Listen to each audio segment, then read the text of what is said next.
संवादात आपलं स्वागत आहे।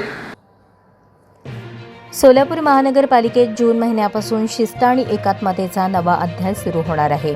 महापालिका प्रशासनातील सुमारे 4300 अधिकारी व कर्मचारी आता एक समान गणवेशात दिसणार असून महापौर विनायक कोंड्याल यांनी याबाबतची माहिती दिली। याशिवाय महापालिकेत एकेकाळी वाजणारा सूचना भोंगाही पुन्हा सुरू करण्याचा निर्णय घेण्यात आला आहे।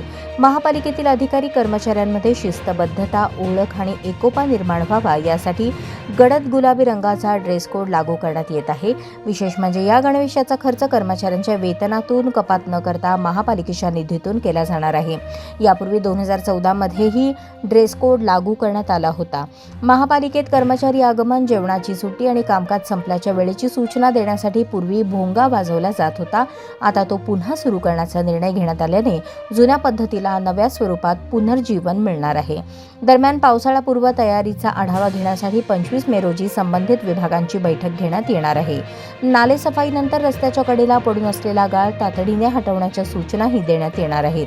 पावसाळ्यात नागरिकांना कोणताही त्रास होऊ नये यासाठी प्रशासन प्राधान्याने काम करणार असल्याचे महापौर कोंड्याल यांनी सांगितले।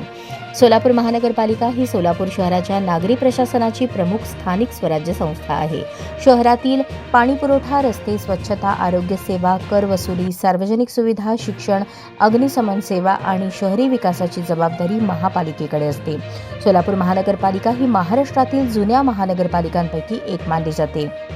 सोलापूर महानगरपालिकेची स्थापना 1860 मध्ये झाली आणि शहराची लोकसंख्या वाढल्यानंतर महानगरपालिकेचा तिला दर्जा देण्यात आला, तो 1963 मध्ये। सध्या महापालिकेच्या कार्यक्षेत्रात सुमारे 178.57 चौरस किलोमीटर क्षेत्रफळ असून 12 लाखांहून अधिक लोकसंख्या या प्रशासनाखाली येते।